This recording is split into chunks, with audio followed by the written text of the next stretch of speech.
La Bible dit, un enfant nous est né, un fils nous a été donné, et la domination, l'autorité royale, le gouvernement reposera sur son épaule. D'autres versions parlent de gouvernement.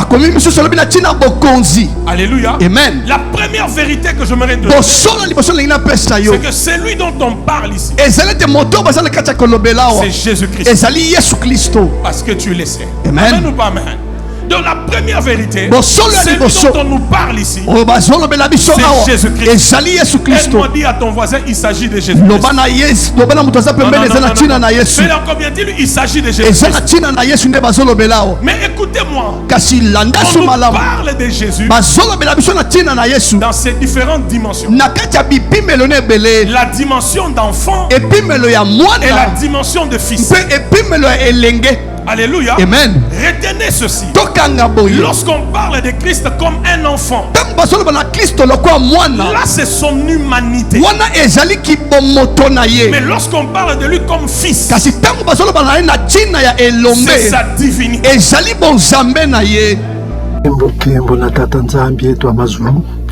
Au nom puissant de Malakima Kongo, Malakima Nkembo, l'archange Kongo, qui vient bientôt délivrer son peuple qui est dispersé au-delà des fleuves de Couche et leurs captifs parmi les Ngoï. Cela a été écrit depuis des siècles et des siècles par Nabi Isaïa, que vous connaissez comme Ésaïe, chapitre 18, versets 1 à 7. Ce peuple est dispersé au-delà des fleuves de Couche. Dans cette vidéo, nous allons parler d'abord de la source dont nous allons utiliser. Ce qu'on va faire avec vous, nos frères et sœurs qui sont ici présents, Beluka à tous, et tous ceux qui nous écoutent sur YouTube, Beluka à vous tous. Le temps que nous vivons, c'est le temps d'une grande révolution spirituelle. Une grande révolution spirituelle est en marche. Écoutez attentivement, prenez note. Nous allons remonter dans le temps ancien. Alors, nous allons remonter dans le temps ancien pour savoir qu'en était-il de Ésaïe chapitre 9, verset 6. Nous allons nous concentrer sur Ésaïe chapitre 9, verset 6. Qu'est-ce qui était écrit dans les versions anciennes? C'est ce que nous allons examiner. Et après cela, on va vous démontrer dans cette vidéo de qui parle-t-on dans Ésaïe chapitre 9, verset 6. Dans les anciennes versions, c'est verset 5. Et on va vous faire comprendre la vérité. Le peuple bantou doit connaître la vérité. Toute l'Afrique doit se réveiller sur ça. C'est vos vies qui sont en jeu. L'ennemi nous a menti. L'ennemi nous a menti. Complètement menti. Vous allez voir la vérité de vos propres yeux. Remontons le temps dans le passé. Nous allons aller dans le passé. Ce qu'on va faire pour cette vidéo, nous allons utiliser une Bible ancienne. Ok? Je dis bien ancienne. On va commencer par ce que vous voyez sur l'écran. C'est quoi? C'est ce qu'on appelle en anglais la version 70 de l'Ancien Testament. De l'Ancien Testament qu'on appelle Brenton. Vous vous dites, mais Yantiba, on ne connaît pas ya Brenton. Vous mettez Septuagint Version of Old Testament. Si vous avez un browser Google Chrome ou bien browser Explorer, ok, Explorer, ok, vous pouvez utiliser, vous cliquez sur la droite de votre souris ou sur votre ordinateur, vous mettez Translate to French. Vous traduisez en français, comme on vous a toujours dit. C'est ce qu'on va faire, on va traduire en français. Donc la version 70 de l'Ancien Testament, ça s'appelle Brenton Septuagint. Et quand vous rentrez dans cette version ancienne, vous verrez vous-même que, on dit ici, la version de l'Ancien Testament est la version 70 de l'Ancien Testament est une traduction de la Septante. On s'arrête d'abord là. C'est quoi la Septante? Donc ça, c'est une version de la Septante faite par des Britanniques. Ça a été fait au 19e siècle, c'est-à-dire en 1844. C'est une version de la Septante. C'est quoi la Septante? Ce que je vais vous donner un peu l'histoire de la Septante. Vous allez toujours sur Wikipédia, vous tapez Septuagint. Moi, je préfère la version anglaise. Hein. Et là, on a déjà traduit en français. Parce qu'en anglais, ils ont beaucoup plus d'informations que chez les Français catholiques. Ici, vous avez beaucoup d'informations. Et ça, nous vivons l'ère de l'information, de la connaissance. Donc la Septante, c'est quoi? Parfois appelé l'Ancien Testament grec ou la traduction des 70. 70, ça veut dire 70, c'est-à-dire 70 anciens ont traduit la Bible, c'est-à-dire de l'hébreu. Voilà quoi. Et la première traduction grecque existante de la Bible hébraïque à partir de l'hébreu. Donc c'est à partir de l'hébreu qu'ils ont traduit. Donc la Bible, l'Ancien Testament a été traduit à partir de l'hébreu. Voilà quoi. Le titre grec complet dérive de l'histoire enregistrée dans la lettre d'Aristée à Philocrate, selon laquelle les lois des Juifs furent traduites en langue grecque à la fois à la demande de Ptolémée II. Ptolémée II, hein, ça c'est au temps des Grecs. Hein. Vous pouvez lire l'histoire dans les livres des Maccabées. Donc là, c'est avant l'ère de JC, avant qu'on parle de JC. Cette traduction a été faite avant l'ère de JC, avant l'existence de JC là, l'existence fictive de ce JC là. Donc ça, c'est avant JC.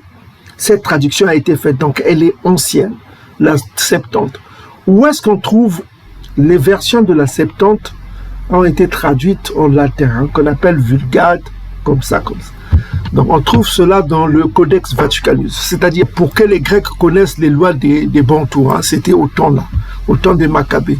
Donc si vous allez voir le livre de Abbé Proyard, vous allez voir que il y a beaucoup de traces de l'ancien Kohané dans les langues Bantous. Le livre de Abbé Proyard que vous pouvez voir sous le lien, sous la description de nos vidéos.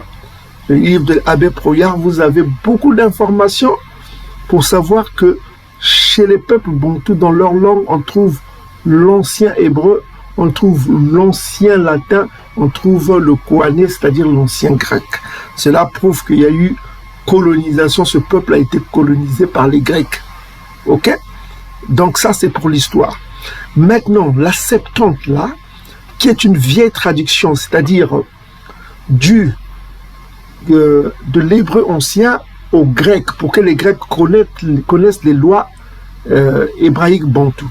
Parce que ça n'a pas été bien fait parfois. Hein, okay? Parce qu'on trouve, par exemple, le nom de Nzambi, ça a été bien écrit, d'autres, ça a été écrit Nzambri. Et ce qu'il faut constater, c'est que Brinton, ça c'est au 19e siècle, il y a une Bible qui s'appelle Brinton Septuagint, que vous pouvez voir sur l'écran, mais vous pouvez la voir gratuitement en ligne. C'est-à-dire, si vous allez en ligne, vous tapez c'est comme bible.org. Donc, quand on dit org, O-R-G, ça veut dire que c'est officiel. Ok? C'est un site officiel. Officiel, en l'occurrence ici, ça appartient au Royaume-Uni, c'est-à-dire la Grande-Bretagne. Ok? Donc, vous avez ici le Brinton Septuagint que vous pouvez avoir accès gratuitement. Et comme c'est en anglais uniquement, ce que vous allez faire, vous allez juste vous cliquer à la droite pour avoir la traduction en français. C'est ce qu'on va faire tout à l'heure. Donc, on revient dans la Septante, la version Septante de l'Ancien Testament. Ok? On dit ici, la version Septante de l'Ancien Testament est une traduction de la Septante. On vient de voir que la Septante date avant l'ère chrétienne, avant que la fiction de Jésus-Christ arrive. On parle ici par Sir Lancelot Charles Lee Brenton, ok, initialement publié par Samuel Bankster and Sons, Londres, en 1844, en anglais uniquement. Ça a été traduit en anglais uniquement. Donc, c'est des Anglais qui ont traduit cela en 1844, c'est-à-dire nous sommes au 19e siècle. Cette traduction a été faite à partir de l'édition de 1851. Les apocryphes furent inclus et vers 1870.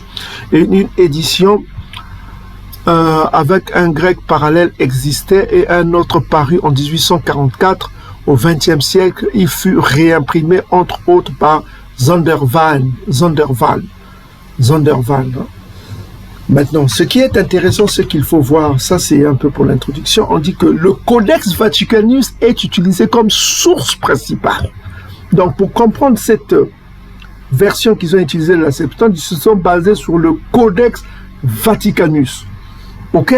La traduction de Brenton a été la traduction la plus utilisée jusqu'à la publication de la nouvelle traduction anglaise de la Septante en 2007. Donc, il y a eu une traduction nouvelle en 2007. Donc, comme toujours avec ISO, ils font des modifications pour ajuster, pour tromper le peuple. Donc, c'est pourquoi il y a des modifications. Nzambi, on est passé de Nzambi, par exemple, à Nzambri. Vous comprenez, il y a eu des modifications en 2007. Donc, nous, ce qu'on va faire, on va voir quand même la version moderne, mais quand même, on a gardé quand même des traces. OK? Mais elle a été faite à partir de quoi? La source principale, c'est quoi? Comme on lit, le Codex Vaticanus. Maintenant, c'est quoi le Codex Vaticanus? On va aller voir toujours sur Wikipédia, Codex Vaticanus. Donc, nous sommes sur Wikipédia, on va voir le Codex Vaticanus, c'est quoi? Donc, c'est ce que vous voyez sur Wikipédia. Vous pouvez lire la suite chez vous. Hein. Ce qui nous intéresse, c'est l'ancienneté de ce codex-là. Donc, ça a été utilisé par les papes anciens. Les anciens papes, on va voir tout à l'heure un pape qui va intervenir aussi, qui a utilisé le Codex Vaticanus pour la traduction. Ce qu'il faut savoir, c'est que dans le Brenton Septuagint, il n'y a pas de Nouveau Testament. Parce qu'il n'y a pas le Nouveau Testament, comme vous pouvez voir dans le table de matière.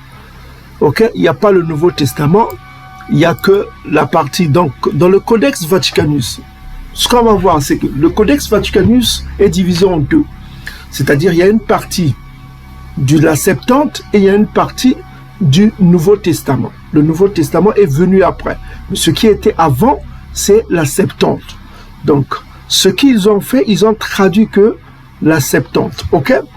Donc, on va voir que dans ce Codex Vaticanus, elle a été datée au IVe siècle.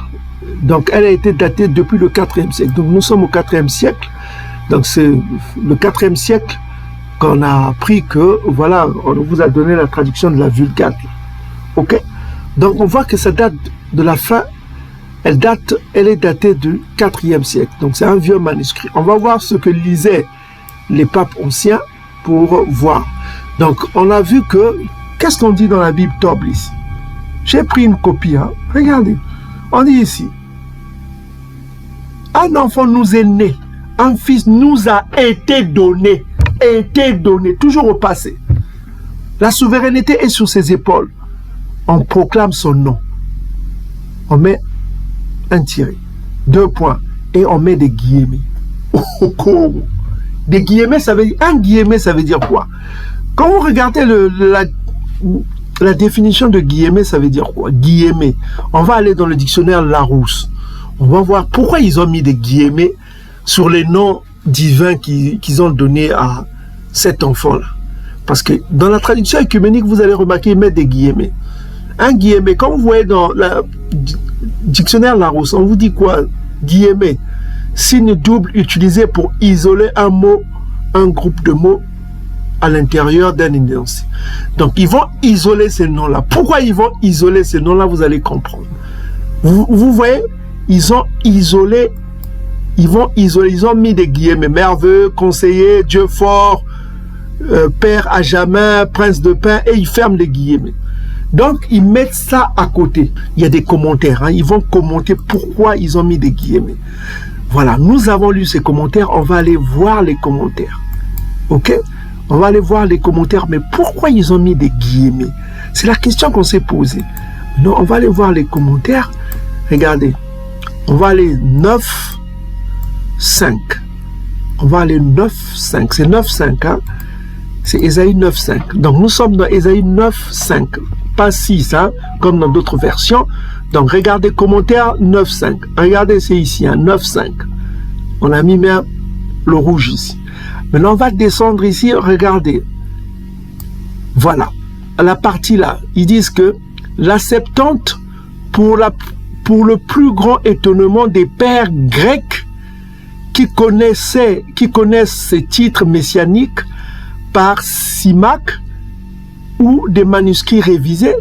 Donc par Simac, Simac était un pape, un pape qui a vécu entre la fin du 5e siècle et il est mort au 6e siècle, au début du 6e siècle. Simac, c'est un prêtre pape qui a sûrement fait des traductions révisées sur l'hébreu.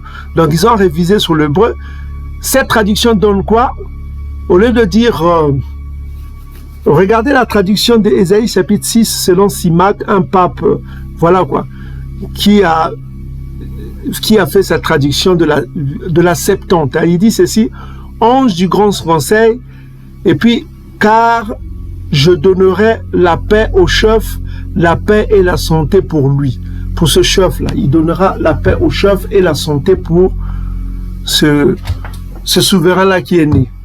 Donc, au lieu de dire les noms divins là dont on dit, donc les guillemets là, pourquoi ils ont mis les guillemets? Parce que la traduction, il y a d'autres traductions qui disent que c'est ange du grand conseil, car je donnerai la paix au chef, la paix et la santé pour lui, pour cet enfant qui est né là. Il va donner la paix et la santé pour cet enfant qui est né, qui est déjà né, qui sera né.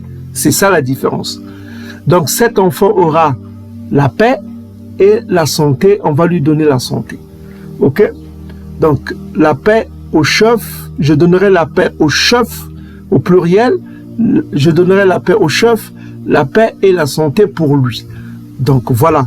Voir que la traduction de Simac, le pape Simac au 5e siècle, basée sur la Septante qui date des siècles avant l'ère chrétienne, avant qu'on parle même de Jésus.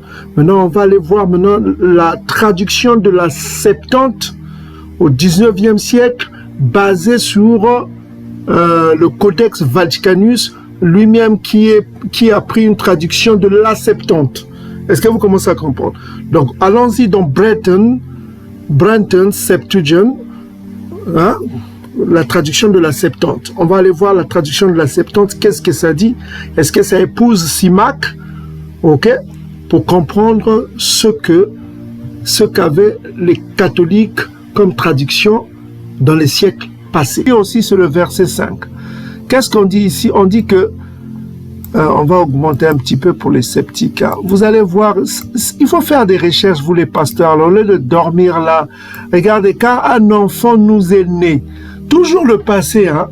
Lui, il se base sur le Codex Vaticanus. Hein. Un enfant nous est donné.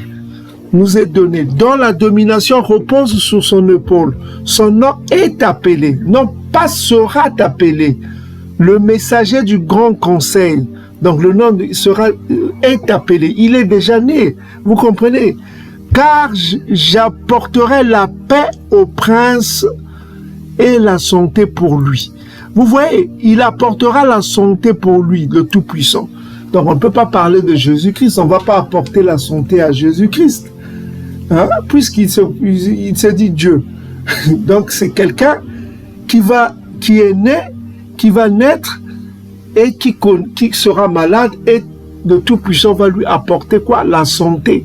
Est-ce que vous commencez à comprendre? Pour comprendre la prophétie, Yann Tiba n'invente rien. Nous sommes ici, regardez, nous sommes ici dans le site org, ebible.org. Vous avez ici le site ebible.org. Vous allez dans le site ebible.org du ministère britannique. C'est britannique, hein, les Britanniques. C'est pas, Yann Tiba n'invente rien. Soyez-en sûrs. Donc, vous allez dans ce site ebible.org. Hein? Voilà quoi. Vous avez le site, vous allez dans Ésaïe chapitre 9 qu'on vient de lire. Mais ici, par contre, c'est le verset. Voilà. Comme vous venez voir vous-même que eux, ils se basent sur le Codex Vaticanus. Ici, on est en train de constater quoi? Que le pape Simak, dans sa traduction, rejoint Brinton Septuagint, qui se base sur le Codex Vaticanus, et le Codex Vaticanus qui se base sur la Septante qui date des siècles avant l'ère chrétienne, avant que Jésus-Christ, on imagine même son existence. Donc vous voyez, donc la traduction de la Septante date avant la naissance du christianisme, avant l'ère chrétienne, avant même la naissance de ce faux Jésus fictif. Donc cette traduction est très très vieille. Elle est très vieille. Et qu'est-ce qu'on voit dans cette traduction? Il n'y a pas des noms qu'on nous donne là. Père éternel, prince de paix. Au contraire, on nous parle plutôt d'une personne qu'on apportera la paix et une personne qu'on apportera la santé. Il n'y a pas de, sur ce qui concerne cet enfant est né. Et la conjugaison est au passé, n'est pas au futur, comme dans les Bibles actuelles. Donc c'est qu'il y a un mensonge, il y a une tromperie qui a été forgée des siècles. Vous voyez, dans ces siècles-là de cette traduction, la traduction de Simak, par exemple, qui s'est basée sur la Septante, qu'on vient de lire là, elle rejoint la traduction de Brinton du 19e siècle, c'est la même traduction, c'est les mêmes mots. Comment se fait-il que cette traduction-là, que les papes ont utilisée au 5e siècle, avant que les Édomites christianisent le monde, qu'ils aillent en Amérique latine, qu'ils aillent en Afrique, avant qu'on christianise l'Europe, il y avait le nom de Nzambi déjà. Il y avait déjà cette traduction qu'eux ils utilisaient avant, qui était basée sur la Septante. La Septante, comme on veut le lire dans les commentaires de Tobis, la Septante vient d'où? La Septante date avant l'ère chrétienne, des siècles avant l'ère chrétienne. Est-ce que vous comprenez? Hein? Donc, avant l'ère chrétienne, la Septante date des siècles avant l'ère chrétienne, avant que Jésus-Christ, le faux Jésus, naisse. Qu'est-ce qu'on constate? On constate Ésaïe chapitre 9, verset 6 dit quoi? Car un enfant nous est né. Il n'y a pas le futur. Un fils nous est donné, dont la domination repose sur son épaule. Et son nom est appelé messager du grand conseil. Point virgule. Pourquoi? Point virgule, ça veut dire quoi? C'est une justification. Car, on peut remplacer ça par car ou parce que. Et d'ailleurs, il y a car ici.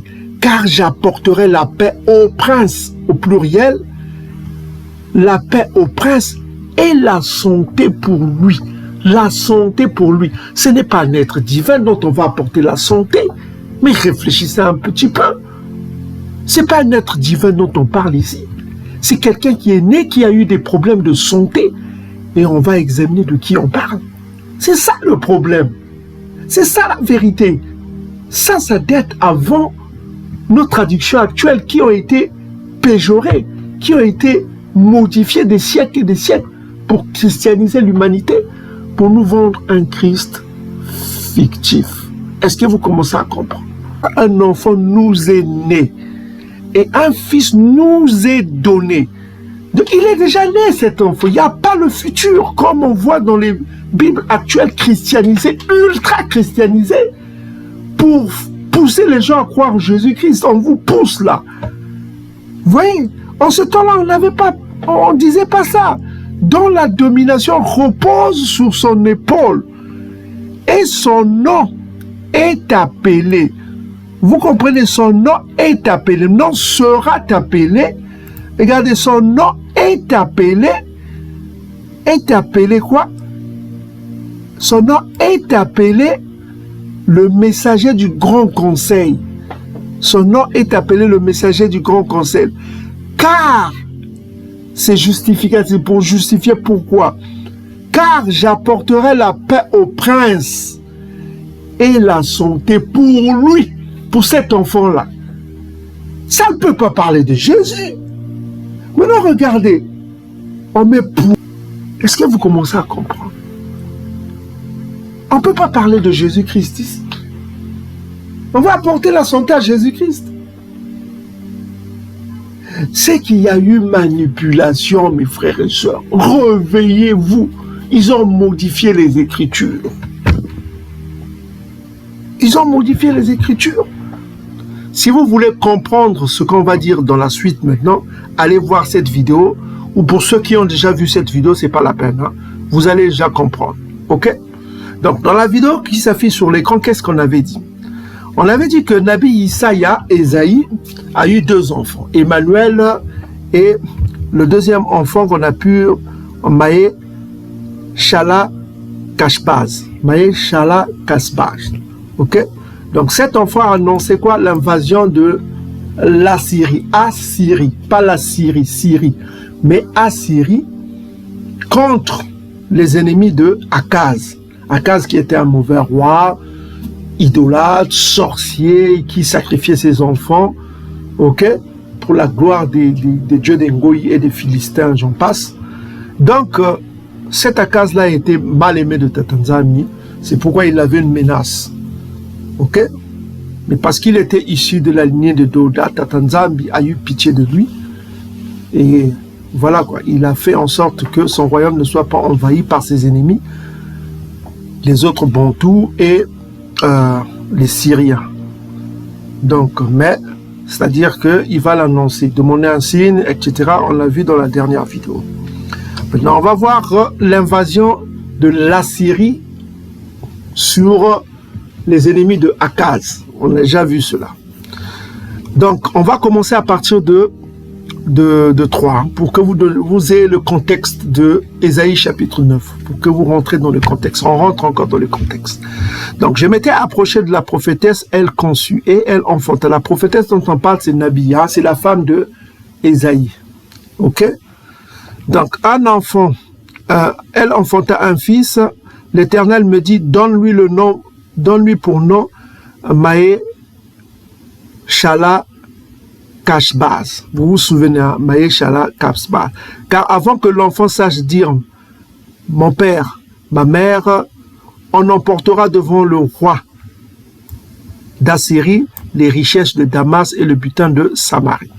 Donc, Damas, c'est la Syrie, ça représente, c'est la capitale de la Syrie, qui était ennemi de Akaz, c'est-à-dire le royaume du sud de Juda, le royaume de Juda. Et Akaz, là, avait pour ennemi, le royaume, c'est-à-dire la Syrie, et ses frères Bantous, c'est-à-dire le royaume du nord, Pélaï, c'est-à-dire Israël, quoi. Le royaume du nord qui s'appelait Israël ou Pélaï, c'est-à-dire Éphraïm, voilà, quoi. Les autres tribus qui ne sont pas Bakongo.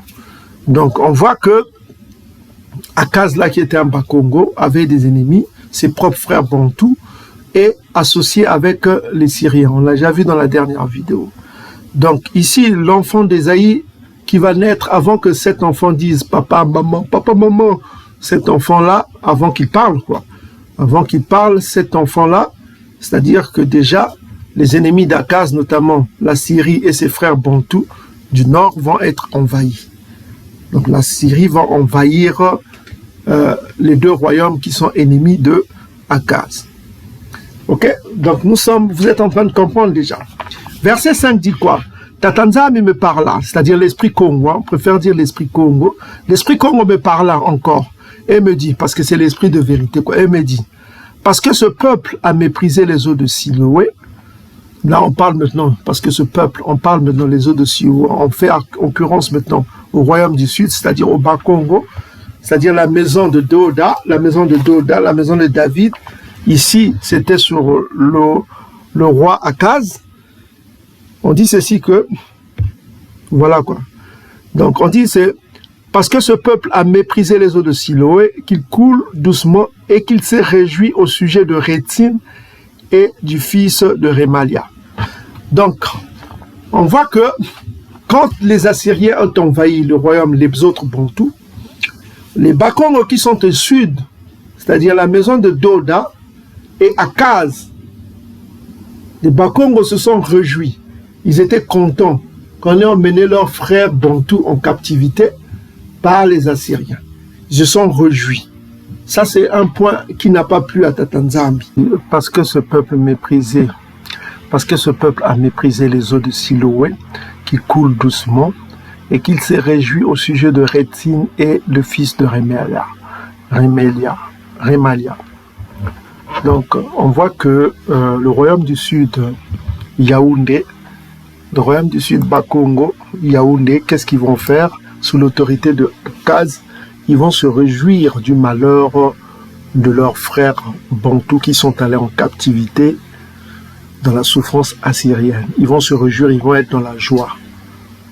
Ils vont dire que ce qu'il a fait, ils sont contents de voir le malheur de leurs frères et de leurs alliés syriens aller en captivité, dans la captivité assyrienne. Ils vont se réjouir du malheur de l'invasion de leurs frères bantous du Nord, qui étaient considérés comme leurs ennemis. Maintenant, cela ne va pas plaire à Tatanza, mais pourquoi Proverbe chapitre 24, verset 17 dit quoi? Ne te réjouis pas de la chute de ton ennemi, et que ton cœur ne soit pas dans l'allégresse quand il chancelle. Quand un ennemi bantou, on parle bien de l'ennemi bantou, mais quand un ennemi ngoyi qui fait du mal au bantou chute, c'est une joie, c'est une joie éternelle. Et il faut exprimer sa joie, il faut glorifier Tatanzam. Le jour que Édom va tomber, il faut glorifier le Tout-Puissant, en chantant, en dansant. Là, nous rentrons dans Malachie chapitre 4, de 1 jusqu'au dernier verset. Le peuple va se réjouir quand Édom va tomber. Ce sera une joie éternelle. Donc voilà. Donc, ici, on parle de l'ennemi bantou. Donc ne te réjouis pas de la chute de ton ennemi. On peut ajouter bantou. Et que ton cœur ne soit pas dans l'allégresse quand il chancelle. De peur que Tatanzam ne le voie et que cela ne lui déplaise. Et qu'il ne détourne de lui sa colère. Donc vous voyez, qu'est-ce qui se passe, c'est que ici on voit que le royaume du Sud, c'est-à-dire les Bakongo, Yaoundé, sous la direction du roi Akaz, va se réjouir avec son peuple Bakongo du Sud de la chute, de la souffrance de leurs frères qui sont alors en esclavage chez les Assyriens, c'est-à-dire les autres Bantous qui étaient leurs ennemis, qui voulaient les envahir avec l'assistance de Rétine, le roi assyrien. Donc ils vont aller en captivité et leur territoire envahi par les Assyriens. Maintenant, Tatanzam, il va leur faire comprendre que ne vous réjouissez pas de la chute de vos frères. Il va dire cela. Il va dire que parce que ce peuple s'est réjoui, c'est-à-dire les Bakongo se sont réjouis au sujet de Rétine et du fils de Rémalia. Maintenant, il va annoncer que quand vous vous êtes réjouis de la chute de vos frères bantous, qui sont mon peuple aussi, voici, je vais vous faire envahir aussi par les Assyriens, et vous serez obligés de payer quoi? Ils vont être obligés de payer un impôt aux Assyriens, et ils vont subir la colonisation assyrienne par la captivité. C'est ça la différence. C'est-à-dire, les Bakongo ne vont pas subir la captivité, mais ils vont subir la colonisation assyrienne avec des fouets. On va les fouetter comme on fouette aussi leurs frères qui sont allés en captivité, les autres Bantous et les Syriens avec. Donc il va leur faire subir une colonisation et Ésaïe va l'annoncer ici. Donc on dit ceci, le Tout-Puissant dit, parce qu'ils se sont réjouis au sujet de Rétine, et Rétine c'est le roi syrien, et du fils de Rémalia, c'est-à-dire le roi Bantou du Nord. On a déjà vu ça dans la vidéo qu'on vous montre sur l'écran, allez voir ça pour comprendre. Voici Tatanzam, il va faire monter contre eux qui, les Bakongo, Yaoundé, les puissantes et les grandes eaux du fleuve, le roi d'Assyrie et toute sa gloire, il se lèvera partout au-dessus de son lit et il se reprendra dans toutes ses rives. Donc on parle ici du pays de Yaoundé. Il pénétrera dans Yaoundé, virgule. Il débordera, il qui les Assyriens, le roi d'Assyrie.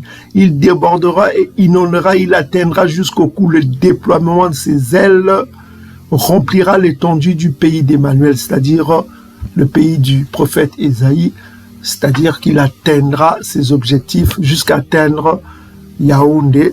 Akaz sera obligé de payer un impôt, ils seront envahis. Ils vont être colonisés par les Assyriens qui vont les frapper. Et vous voyez, Ils se sont réjouis de la chute de leurs frères qui sont allés en captivité. Ok?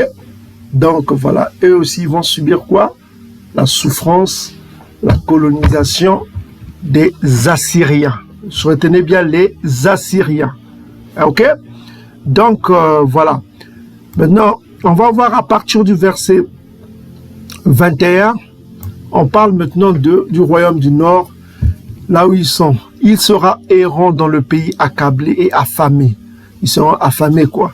Et quand il aura faim, c'est-à-dire le royaume du Nord, il s'irritera, maudira son roi, le Rémalia, quoi, et son Dieu, le Tout-Puissant, quoi. Et il tournera les yeux en haut, c'est-à-dire on parle du royaume du Nord. Il regardera vers la terre, et voici, il n'aura que détresse, obscurité et des sombres angoisses. Il sera repoussé dans d'épaisses ténèbres. Donc on voit qu'ils seront dans les ténèbres, c'est-à-dire dans l'angoisse, dans la souffrance, dans leur captivité et aussi dans leur colonisation. On parle du peuple en général. Maintenant, on va parler spécifiquement du royaume du Nord ici. Verset 9 va nous dire cela. Regardez attentivement. Verset 9 dit quoi? Mais les ténèbres ne régneront pas toujours, c'est-à-dire l'angoisse sur la terre où il y a maintenant des angoisses. On précise bien que c'est l'angoisse. Quand on parle des ténèbres, on parle des angoisses. Ce que subit le peuple. Si le temps passé ont couvert d'opprobre le pays de Zébulon et de Naphtali, et le pays de Zébulon et de Naphtali, c'est-à-dire le royaume du Nord, les temps à venir couvriront la gloire, la contrée voisine de la mer au-delà du Jourdain. Donc il y a l'espoir qui doit naître, l'espoir arrive, ok? C'est ce qu'on leur fait comprendre. Mais les chrétiens du dimanche vont prendre cela dans leur livre mythologique du Jésus fictif. Ils vont mettre ça dans Matthieu chapitre 4, à partir du verset, si je ne me trompe pas, Matthieu chapitre 4, 13 à 16. Ils vont parler de ça pour parler de Jésus, alors qu'on parle ici d'un problème qui n'est pas dans le contexte. On parle de la captivité assyrienne et vous allez le voir à partir du verset 4, ça va être clair. On ne parle pas de Jésus, comme le dit votre Matthieu chapitre 4. Donc les Romains vont prendre cela, ils vont parler de leur Jésus dans Matthieu chapitre 4, versets 13 à 16. C'est ridicule. Là, on parle des souffrances que connaissent le royaume du Nord dans leur captivité assyrienne. Ils sont angoissés. On parle même maintenant des angoisses qu'ils connaissent. Ok? Voilà quoi. Maintenant, on va aller au verset 3. On dit ici que tu rends le peuple nombreux et tu lui accordes de grandes joies. Il se réjouit devant toi. On se réjouit la moisson où pousse l'allégresse. Hein? Au partage du butin. Donc l'espoir est là. Car le joug qui pesait, le joug c'est un fardeau quoi, le joug qui pesait sur lui, le bâton qui frappait son dos, retenez bien le bravo qui frappait son dos, on parle des Assyriens ici, la verge de celui qui l'opprimait, ok? Donc on parle des Assyriens qui frappaient son peuple, que ce soit dans la captivité assyrienne là-bas, ou que ce soit dans la colonisation du royaume de Yaoundé au sud.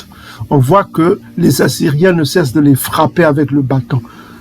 On va faire une petite pause. On va voir qui les frappait avec le bâton. On ne parle pas de Jésus ici. Quand Matthieu nous parle de ça, on parle du peuple qui souffre, que ce soit le royaume du Nord dans la captivité assyrienne, que ce soit dans la colonisation du royaume du Sud, qui sont obligés de payer un tribut. Un tribut, c'est quoi? Verset 1, on dit que c'est qu'un peuple, un État était obligé de fournir à un autre État dont il était dépendant. Donc on voit qu'ils étaient soumis à un impôt sous la domination assyrienne. On va voir plus tard que le roi Ézéchias va refuser de payer cet impôt-là. Donc ils étaient en train de payer cet impôt. Retenez bien un tribut, hein. C'est un nom masculin, un tribut, voilà. Ça vient du latin tributum, qui veut dire un impôt. Donc, ils étaient obligés de payer un impôt aux Assyriens, c'est-à-dire Yaoundé au sud, malgré que les Assyriens les frappaient. Donc, retenez bien ici, au verset 4, on dit quoi?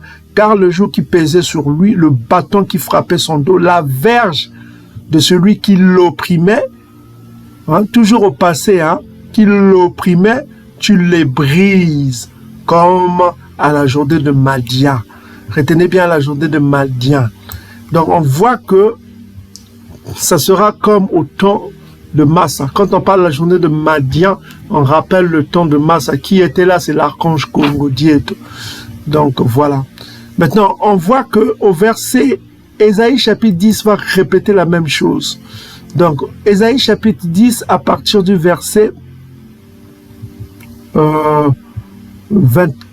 24. Ésaïe 10 à partir du verset 24 dit quoi? Cependant, ainsi parle l'esprit Congo des armées.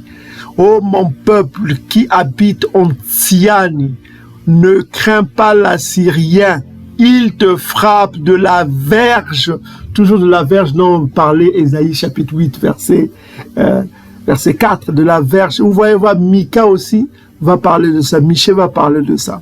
De la verge, il se lève, voilà, ne crains pas l'Assyrien, il te frappe de la verge, il se lève, il lève son bâton sur toi. Ok, il lève son bâton sur toi. On peut voir encore les traces de cette histoire sur les murs assyriens. Vous pouvez aller au British Museum, vous pouvez voir encore. Mais selon les historiens britanniques, on parle des Couchites. C'est pas les Couchites qui sont là, c'est les Israélites bantous qui étaient amenés en captivité en Assyrie. Ok, donc voilà quoi. Bon, on voit que l'Assyrien, il te frappe. Retenez bien ces mots-là. Il te frappe de la verge. Il lève son bâton sur toi comme faisaient les Égyptiens. Comme faisaient les Égyptiens. Retenez bien ça. Comme au temps de Madian, hein, on a dit. Mais encore un peu de temps, dit le Tout-Puissant, un peu de temps, et le châtiment cessera. Donc c'est la lumière qui arrive. La lumière arrive. Le peuple est dans l'angoisse, on vient de le dire. Encore un peu de temps, et le châtiment cessera. Puis ma colère se tournera contre lui pour l'anéantir.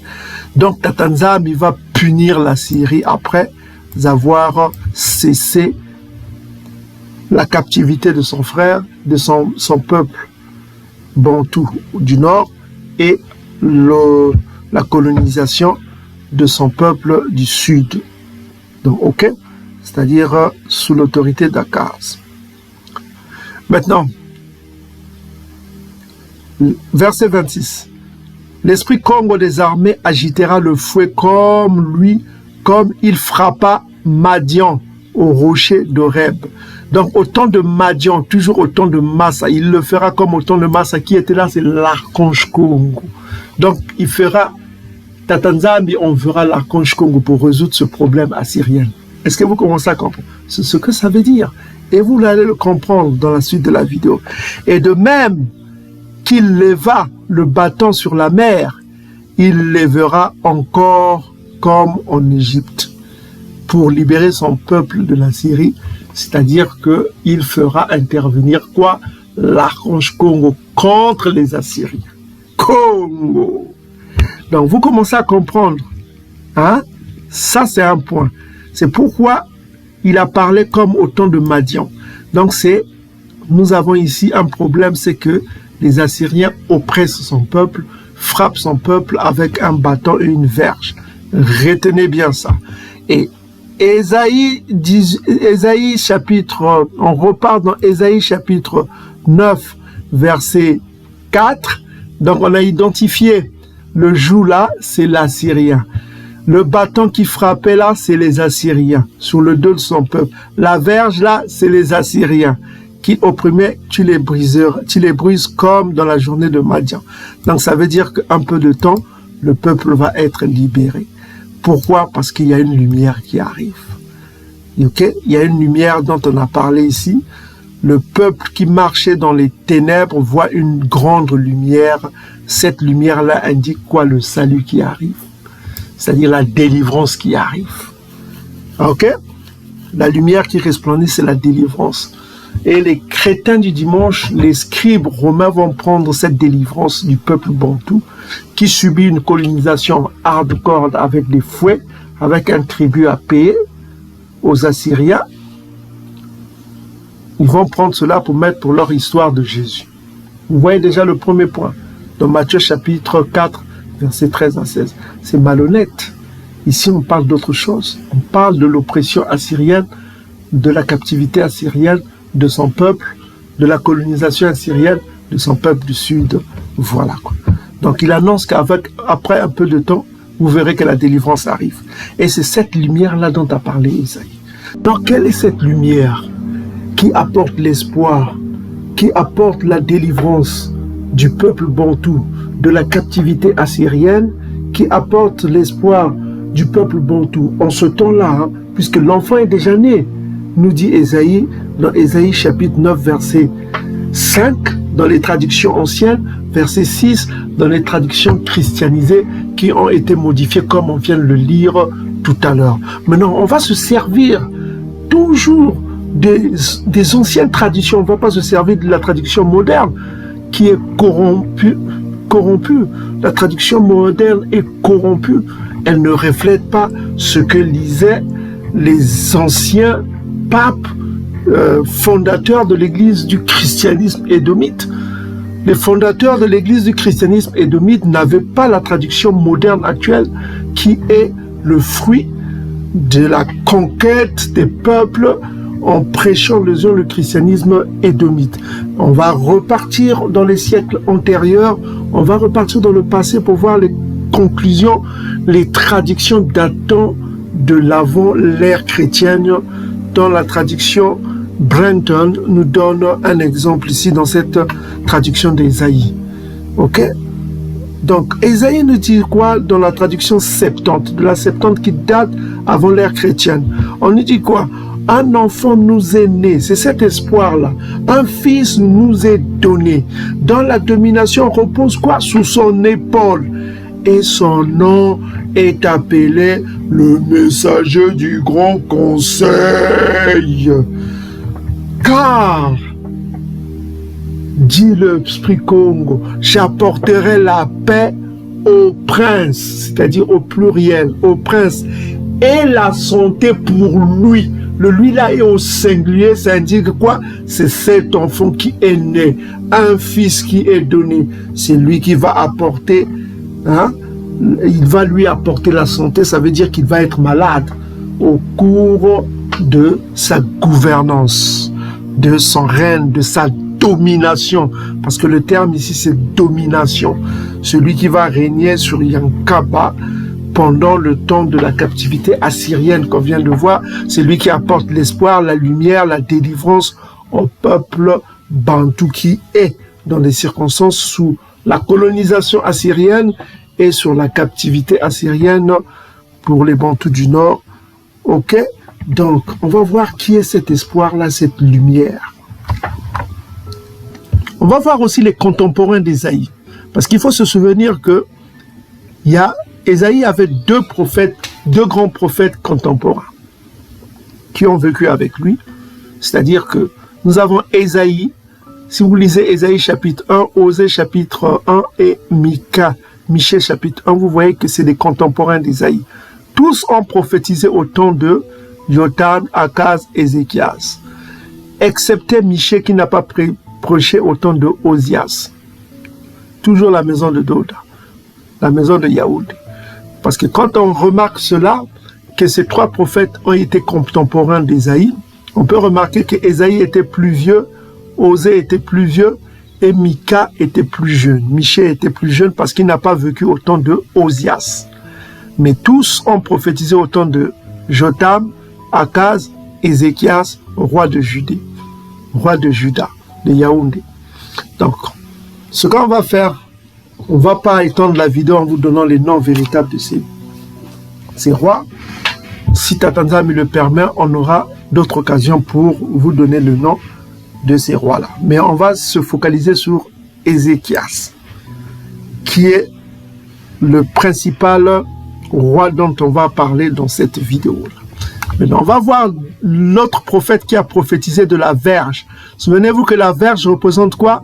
Selon Ésaïe chapitre 10, versets 24 à 25, cette verge-là représente la puissance assyrienne.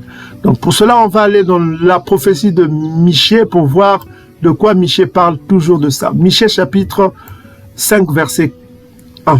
On dit quoi? Maintenant, fille des troupes, rassemble tes troupes. On nous assiège. Fille des troupes représente quoi? Ça représente le royaume de Yaoundé. On nous assiège, c'est-à-dire ils vont être assiégés. Avec la verge, on frappe. C'est-à-dire la verge là représente les Assyriens. Sur la joue, le juge du Solélé. Le juge du Solélé, c'était le royaume du sud, c'est-à-dire Yaoundé. Yaoundé est le juge du Solélé. C'est-à-dire, on frappe le juge du Solélé sur la joue. C'est-à-dire que Yaoundé va être envahi. Il parle de l'invasion du royaume du sud par la verge qui représente les Assyriens. Maintenant, au verset 3, il va dire quelque chose. C'est pourquoi il les livrera jusqu'au temps où enfantera celle qui doit enfanter. Donc, il va parler d'un enfant qui va naître, qui va être enfanté. Et le reste de tes frères reviendra auprès des enfants du Solélé. Donc, il y a une délivrance qui va venir. Et les restes des frères qui sont en captivité ne connaîtront pas la captivité. Maintenant, on va parler de cet enfant qui va naître là. Qui est cet enfant? Verset 4 dit ceci. Il se présentera, cet enfant-là, et il gouvernera avec la force de Tatanzambi. Retenez bien, avec la force de Tatanzambi, qui représente quoi? La force de Tatanzambi, c'est l'archange Congo. La main de Tatanzambi, la droite de Tatanzambi, ça indique la force. C'est l'archange Congo. La majesté du nom de Tatanzambi, c'est toujours l'archange Congo. Son Dieu, et il aura une demeure assurée. C'est-à-dire que le peuple aura une demeure assurée. Donc ça veut dire la paix. Donc l'action de Tatanzambi va se faire sous l'autorité de celui qui est né là, qui va naître. Ça, c'est... Donc ça veut dire que la prophétie de Micala est plus ancienne que la prophétie de Ésaïe sur son fils, ce qu'il a annoncé là. Donc Mika a prophétisé avant que Ésaïe prophétise un enfant nous aider. Est-ce que vous commencez à comprendre? Maintenant, que fera cet enfant-là? Mika va donner des précisions qui vont vous interpeller. Que fera cet enfant-là? C'est lui, cet enfant-là, qui ramènera la paix lorsque l'Assyrien viendra dans notre pays. Congo. Donc, lorsque l'Assyrien va pénétrer le royaume du sud, c'est cet enfant-là qui va ramener la paix. Cet enfant dont a annoncé Michée, il va ramener la paix lorsque l'Assyrien viendra dans notre pays. Donc, on ne parle pas ici de votre Jésus. Non. Vous les chrétiens, on ne parle pas de votre Jésus. Non, on parle de qui? D'un enfant qui est né, qui va donner la paix aux Aïsolés. Donc on a déjà un point. Cet enfant-là ramènera la paix lorsque l'Assyrien viendra dans notre pays et qu'il pénétrera dans nos palais. Toujours l'Assyrien va pénétrer dans nos palais. Nous ferons lever contre lui 7 pasteurs et 8 princes du peuple. Verset 6. On apprend encore quelque chose. Oh, toujours, gloire à Congo, dites. Ils feront avec l'épée leur pâturage du pays de la Syrie et du pays de Nimrod au-dedans de ses portes. Et il nous délivrera, l'enfant-là, et il nous délivrera, l'enfant-là nous délivrera ainsi de l'Assyrien. L'enfant-là nous délivrera ainsi de l'Assyrien lorsqu'il viendra dans notre pays. Donc l'enfant-là, c'est la lumière de la délivrance contre le peuple assyrien. Et qu'il pénétrera dans notre territoire lorsque l'Assyrien rentrera dans notre territoire. Congo. On revient encore au verset 4. On dit que cet enfant se présentera et il gouvernera avec la force de Tatanzambi, la majesté de son nom, son Dieu, et ils auront une demeure assurée, son peuple sera dans la paix, quoi, car il sera glorifié. L'enfant là sera glorifié jusqu'aux extrémités de la terre. Donc ça veut dire que sa renommée va dépasser le pays d'Isolélé. On parlera de lui dans les pays des Ngoï. C'est ce qu'on apprend. Donc on voit que cet enfant, première chose, il va délivrer le peuple bantou de la captivité assyrienne et de la colonisation assyrienne. Deuxième chose, il ramènera la paix. Okay? Lorsque l'Assyrien viendra, il va ramener la paix. Troisième chose, cet enfant aura une renommée qui va dépasser la renommée, sa renommée à l'intérieur du peuple. Donc il sera connu parmi les Ngoï. Et on va voir encore vers la fin 14, il fera quelque chose encore. Ok. Donc, sous le règne de cet enfant-là, Tatanza me dit quoi? J'exterminerai de ta main les enchantements. Les enchantements, ça veut dire, dans d'autres traductions, enchantement, on parle, ça s'est traduit comme sorcellerie. Hein? Sorcellerie.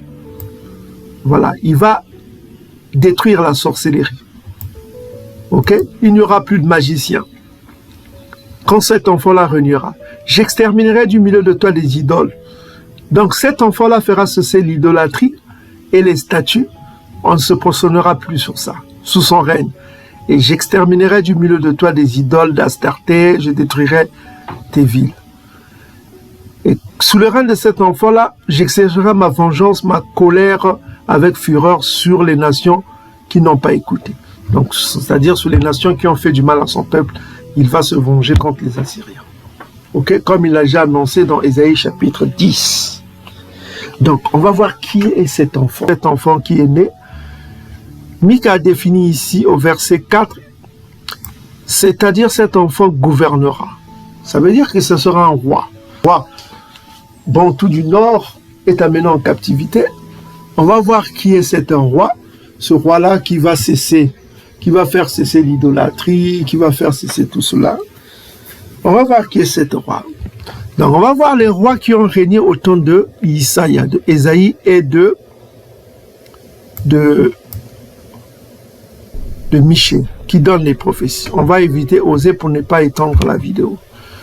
Donc on va voir les rois qui ont régné. Donc on peut voir que ce n'est pas Osias, parce que Osias n'a pas régné au temps de Michée. Donc on va commencer par Yotam.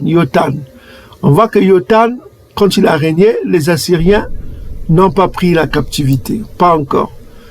On va voir qui était là quand les Assyriens ont pénétré, c'était Akaz.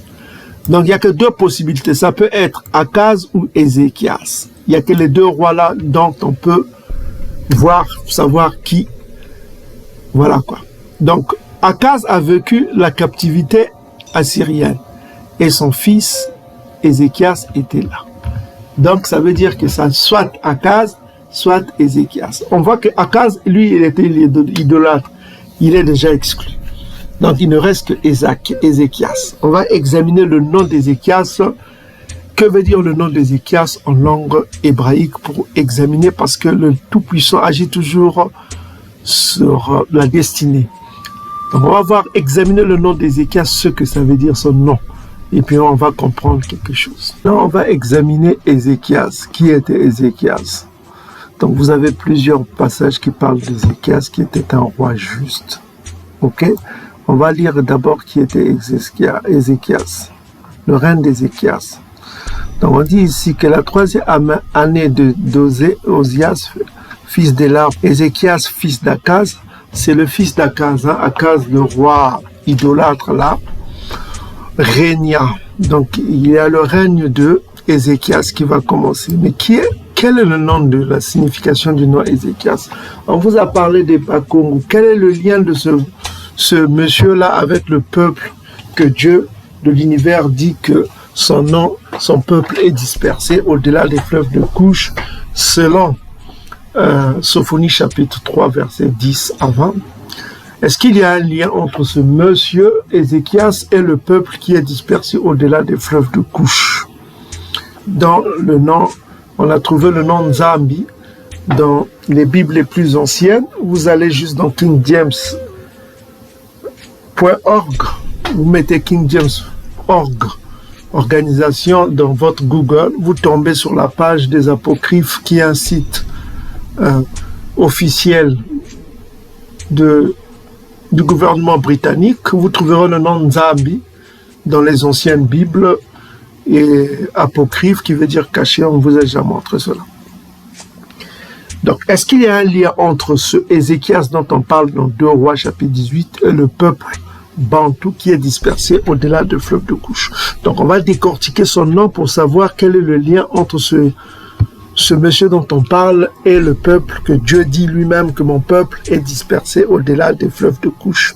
Donc, pour cela, on va examiner son nom. Alors, son nom, concordance hébraïque, c'est H23 96. Retenez bien, H23 93. Donc ici, on voit que son nom est décortiqué. On va voir l'origine de son nom. Son nom est appelé l'Éternel est ma force, c'est-à-dire Yah est ma force. Donc on va voir que son nom est décortiqué en deux. Comme vous pouvez le voir ici, origine, c'est l'origine de son nom, ça veut dire étymologie.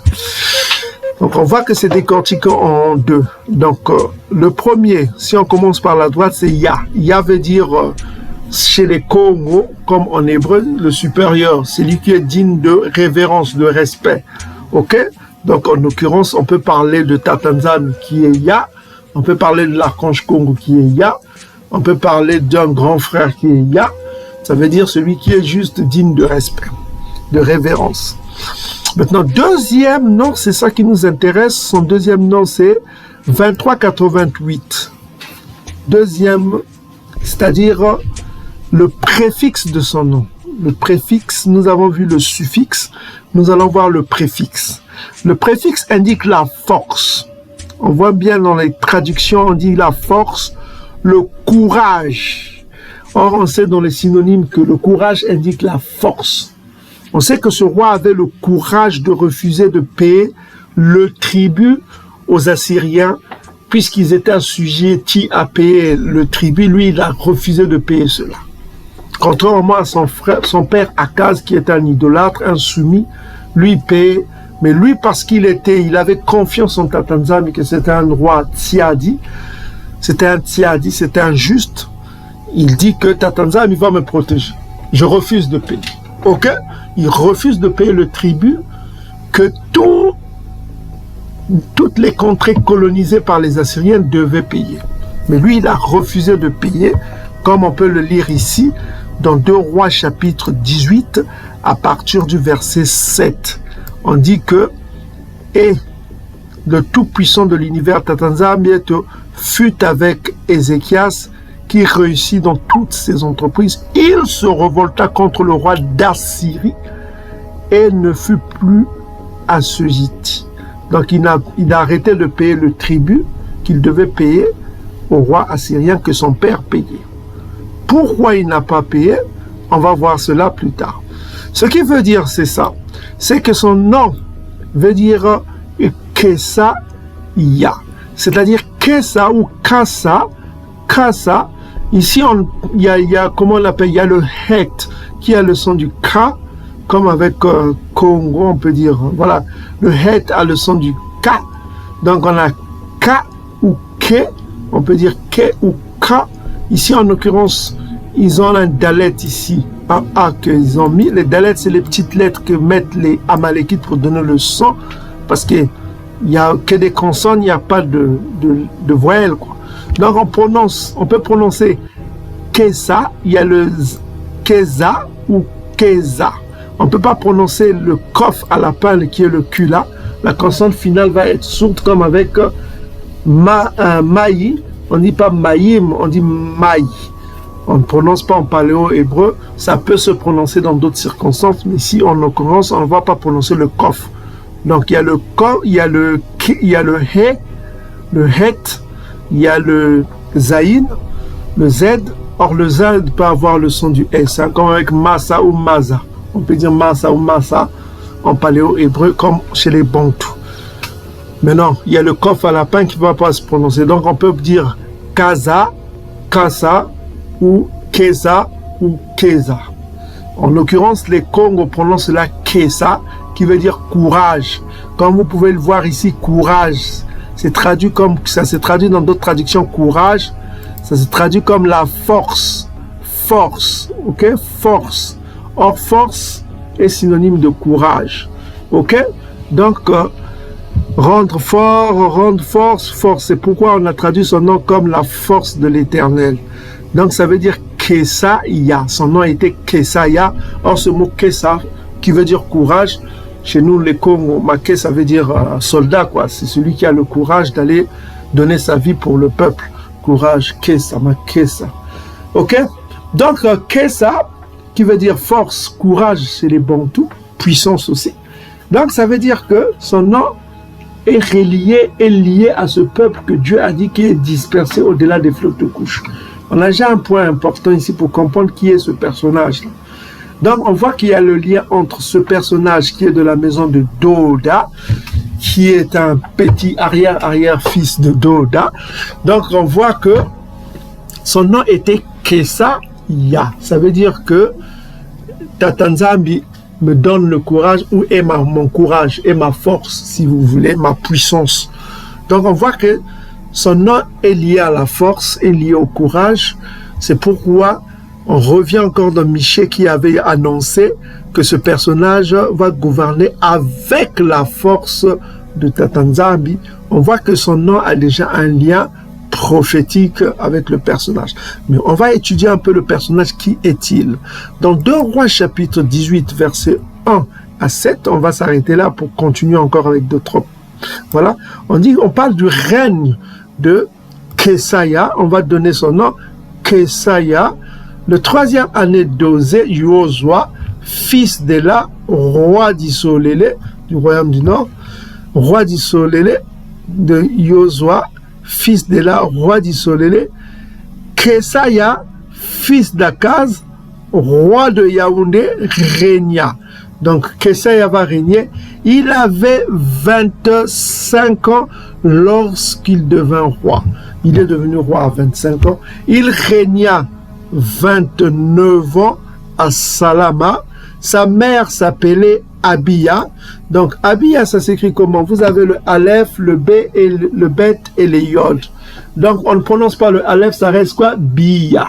Donc on voit qu'au Cameroun, il y a ce nom-là qui existe toujours, Biya. Biya, comme le président du Cameroun, Bantou. Donc on ne prononce pas le Aleph, ça reste juste Biya. Donc ça veut dire sa mère s'appelait Biya, fille de Zacharie, ok? Zacharie, Sakaya. Hein? Sakaya, on a déjà vu le nom de Zacharie, c'était Sakaya. Donc on voit que sa mère était sûrement lévite, hein? Voilà quoi. Biya, ok? Donc on voit que comme il était droit aux yeux de Tata Nzambi, c'était un roi droit, un tiadi, entièrement comme il avait fait Doda, son père. Donc, il fit ce qui est droit aux yeux de Tata Nzambi. On apprend ici qu'il fit ce qui est droit aux yeux de Tata Nzambi entièrement comme avait fait Doda, son père. Donc, on voit que il était en quelque sorte le reflet de Doda. Il était fidèle à Tata Nzambi, ce roi Kesaya. Il fit disparaître des hauts lieux, brisa les statues, abattit les idoles, mit en pièces le serpent d'airain que Massa avait fait, car les enfants d'Isolélé avaient jusqu'alors brûlé des parfums devant lui, devant le sarfin de rang que Massa avait fait, l'appelait Neshuta, ok, Nyokata. Donc on verra ça plus tard. Il mit sa confiance en Tata Nzambi, le tout-puissant d'Isolélé, et parmi tous les rois de Yaoundé qui vinrent après lui, qui lui précédèrent, il n'y en a point eu de semblable. Donc il était attaché à Tata Nzambi, ok? Il fut attaché à Tata Nzambi, il ne se détournera point. Donc c'était un tiadi de lui. Il observa les commandements que Tata Nzambi avait prescrits à Massa. Donc vous voyez, il a observé les commandements que Tata Nzambi avait prescrits à Massa. Et qu'est-ce qui arriva quand il observa les commandements? Automatiquement, il y a le belouka. Regardez, la suite dit quoi? Et Tata Nzambi fut avec Kesaya, qui réussit dans toutes ses entreprises. Donc vous voyez le belouka. Donc, parce il appliquait les commandements de Tatanzambi, et c'est là où il a eu la bénédiction, le Beluka. Est-ce que vous voyez la relation? Attaché à Tatanzambi, il est resté dans la maison de Tatanzambi, la maison Congo. Il n'est pas sorti de la maison Congo, il a refusé de suivre son père. Son père, Akaz, était un idolâtre. On l'a vu dans la dernière vidéo. Mais lui, il est resté fidèle à la maison Congo. Il a dit que je ne sors pas de la maison Congo pour faire ce que mon père a fait. Son père était un idolâtre. Il sacrifiait ses propres enfants. Ok? Lui, il est resté fidèle à la maison Congo. Ok?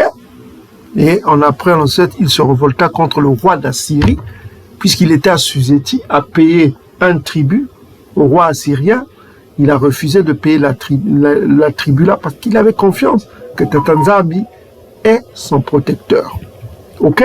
Donc vous pouvez lire la suite chez vous sur le roi Akaz. Maintenant on va définir est-ce que Kesaya, c'est-à-dire Ézéchias, qu'on appelle Ézéchias dans vos Bibles, est-ce que Kesaya là était l'enfant attendu? Donc pour cela, il faut qu'il réponde à les critères que Nabi Mika, c'est-à-dire Michée, a donné comme critère. C'est-à-dire, premier critère que Nabi Mika a donné, c'est-à-dire que il doit libérer le peuple, il doit apporter la paix et la délivrance. Donc, est-ce que dans son règne, il y a eu la délivrance du peuple bantou? Est-ce que l'archange Congo a agi comme au temps de Madian, c'est-à-dire au temps de Massa? Est-ce que l'archange Congo va agir? Donc, souvenez-vous que l'archange Congo agit. Est-ce que Ézéchias répond aux critères que Mika a donné? Donc, premier critère que Mika a donné, c'est que c'est avec lui, il ramènera la paix. Quand l'Assyrien viendra, ça c'est le premier critère. Son nom sera connu parmi les Ngoï. Et on a vu d'autres critères, c'est que il va renverser tout ce qui était là, l'idolâtrie, il va mettre fin à l'idolâtrie, il va mettre fin aux enchantements qui représentent quoi? La sorcellerie. Ok? Il va mettre fin à la sorcellerie. On va voir ces critères-là. Il va mettre fin à l'idolâtrie. Hein. Il va exterminer les idoles, tout ça comme ça. Mais surtout, c'est que avec lui viendra la délivrance du peuple bantou contre les Assyriens. On va voir que Ézéchias est le libérateur. Souvenez-vous de est-ce que Ézéchias était le libérateur comme l'a annoncé Mika? Souvenez-vous ce que Mika a dit dans Mika chapitre 5, Michée chapitre 5, verset 4. Il dit ceci: il se présentera et il gouvernera avec la force de Tatanzambi. On voit que son nom est déjà lié avec la force de Tatanzambi, c'est-à-dire le courage de Tatanzambi, avec la majesté de son nom, son Dieu, et ils auront une demeure assurée car il sera glorifié jusqu'aux extrémités de la terre. Ça aussi on verra, est-ce qu'il a eu la gloire aux extrémités de la terre? Car c'est lui qui ramènera la paix lorsque l'Assyrien viendra dans notre pays.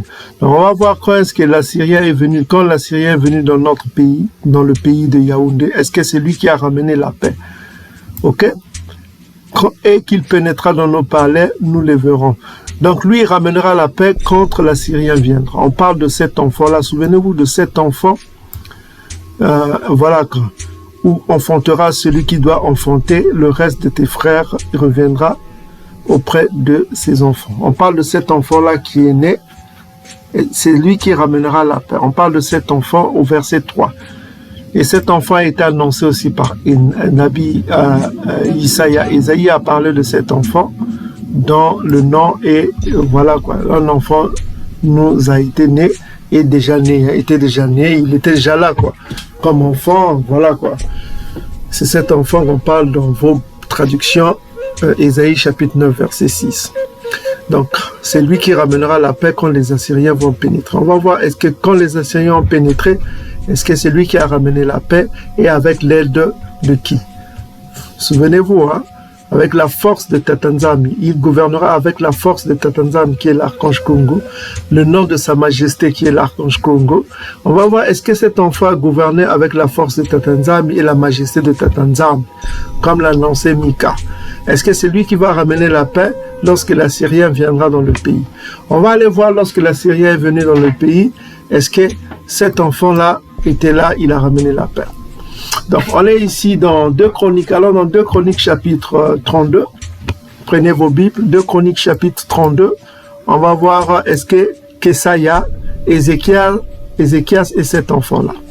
Donc, après les choses, après ces choses, ces actes de fidélité parus, Sanherib, roi de Syrie, Sanherib c'est roi de Syrie, qui pénétra en Yaoundé, donc il est rentré dans Yaoundé, assiégea les villes fortes dans l'intention de s'en emparer. Donc il est rentré dans la ville de Yaoundé pour s'emparer de Yaoundé.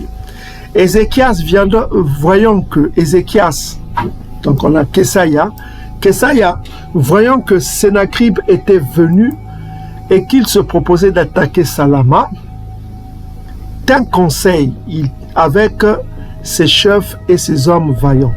Il va tenir conseil avec les Makessa, ce qu'on appelait chez nous les Congo, les Makessa, des hommes courageux, c'est-à-dire des soldats, des hommes vaillants, afin de boucher les sources d'eau qui étaient hors de la ville et qui furent, de son avis, boucher les sources d'eau pour permettre que les chevaux des Assyriens ne soient plus désaltérés, qu'ils ne boivent pas l'eau pour qu'ils aient la force de combattre, quoi. Donc couper les sources d'eau en quelque sorte, c'était sûrement une stratégie militaire de sa part. Donc verset 4 dit quoi? Une foule de gens se rassemblèrent et ils bouchèrent toutes les sources et les ruisseaux qui coulent au milieu de la contrée. Pourquoi, disait-il, les rois de la Syrie trouveraient-ils à leur arrivée des eaux en abondance? Maintenant ici on dit Ézéchias prit courage. Donc on voit que son nom indique aussi le courage. Kessa, on vous a dit Kessa en langue congo, ça veut dire courage, ça veut dire force, ça veut dire puissance. On peut étendre la définition selon les synonymes. Kessa, qui donne son nom Congo. Ok? Ézéchias prit courage. Il reconstruit la muraille qui était en ruine. Donc il va reconstruire des moyens de défense pour sa défense. Il l'éleva jusqu'au tour, bâtit un autre mur en dehors, fortifia Milo dans la cité de Doda, de David, Doda, et prépara une quantité d'armes et de boucliers. Donc il prépare la défense de la ville. Donc c'est une stratégie militaire qu'il a adoptée pour défendre la ville. Ok? Donc on verra que vu la puissance des Assyriens, cela ne va pas suffire. On va voir dans la suite du récit, il faut que l'archange Congo intervienne parce que la Syrie est tellement puissante, tellement forte, ils ont une force armée, des militaires disciplinés, et je vois que les Bakong ne feront pas le poids devant une force assyrienne qui est tellement disciplinée, qui avait des armes terribles et qui ne feront que boucher d'Ézéchias et de son armée. Ézéchias prépare la défense, mais ce qui l'anime, ce qui l'encourage, c'est le courage qu'il a. Il était un homme courageux, un homme très très courageux. C'était un Makessa, quoi, un chef militaire. Il voulait pas que la ville soit envahie et il prépare sa défense, la défense de la ville avec une stratégie militaire. Il coupe il coupe les eaux pour éviter que les chevaux des Assyriens soient désaltérés. Parce que pour que les chevaux se battent, il faut qu'ils boivent de temps en temps. Donc voilà quoi. Donc il va mettre en face une stratégie militaire de défense. Il va monter les murs pour éviter que les Assyriens, avec leurs chevaux, il va construire les murs. Et puis voilà quoi. Il va constituer en quelque sorte une stratégie de défense. On va voir que tout cela sera dérisoire devant la forte armée assyrienne qui était réputée pour sa violence et le fait qu'il fouettait tout le monde, quoi. Ils étaient sans pitié, quoi. Il donna les chefs militaires au peuple,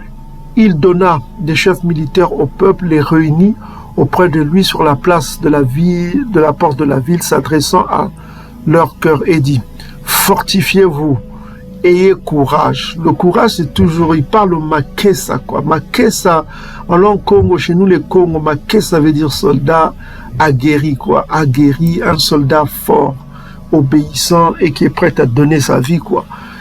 Donc, il dit au makesa, aux soldats, ayez courage. Ne craignez rien. Vous voyez que le nom Kesa là est toujours lié au courage, aux soldats, quoi. Ne craignez point.